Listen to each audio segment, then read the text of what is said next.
ito yung mga bagay na, di ba, na-desperate tayo, na-reject tayo. Tapos we aspire things na gusto natin mangyari sa buhay natin at makamit natin. And we are all frustrated na hindi natin nagagawa ang isang bagay dahil limitado tayo bilang isang tao kasi yun lang ang alam natin at yun lang din yung oras natin para magawa yun. Totoo. Unlike kapag meron kang AI, it can help you transform. Oo.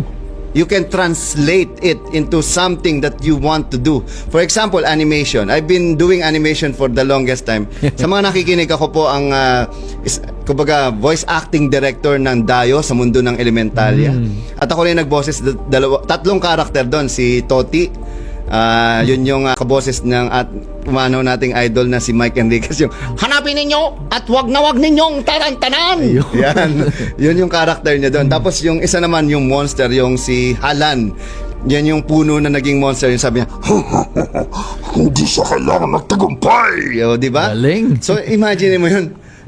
During that time, sobrang ano yan, talagang classical yan. Alam niyo yun, Dayo, first 2D, 3D movie ng Pilipinas yan eh. Ngayon, hindi ko na kailangan umacting-acting, mag-iba ng boses para ma-create ko yung boses na yan. Okay. And through 11 Labs, Yes. isang kumpanya na kung saan nandun din tayo, na tayo ang nag-revolutionize sa Filipino voice acting on artificial intelligence. Madali na siyang gawin ngayon.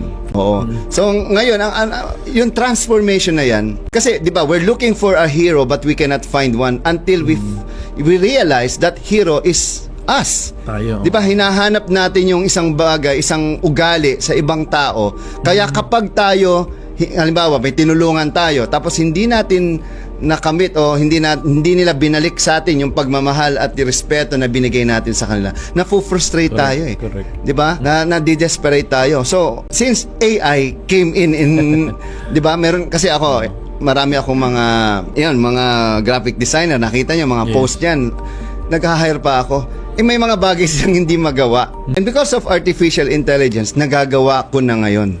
Na kahit ako na lang na hindi ko na kailangan magbayad pa. Yes. Kasi So, di ba, it saves money and time.